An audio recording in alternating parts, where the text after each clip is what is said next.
When you take on a new leadership position, there are a number of changes that happen, including your relationships with others. Having conversations with these individuals to discuss your changing relationship is important. It helps create understanding and set clear expectations for how things will be different.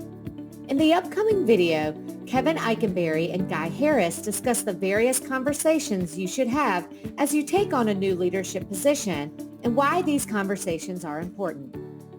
So Kevin, one of the things that we write about, one of the things we talk about in our workshops are the conversations new leaders can have as they make the transition to leadership. Could you share some ideas on that idea? Well, sure. I think we've pretty much said that there are 6 conversations that you need to have, and so let me just talk about briefly what they are, and then we'll talk about them a little bit more. So the conversations are, you need to have a conversation with those folks that maybe have been your friends in the past, with everyone that's going to be now on your team, with your new boss. You probably want to think about a conversation with your new peer group as you've been promoted, that sort of thing. You might, depending on your situation, need to or want to have a conversation with your former boss if they're still in the organization. And then lastly, I think you need to have a conversation with yourself.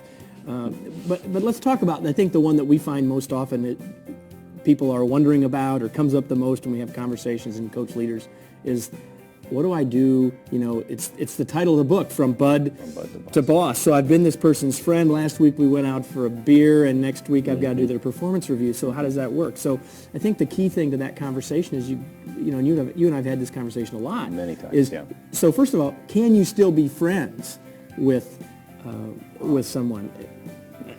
I think you can be, but I think that both people in that relationship have to recognize that the world's not exactly the same.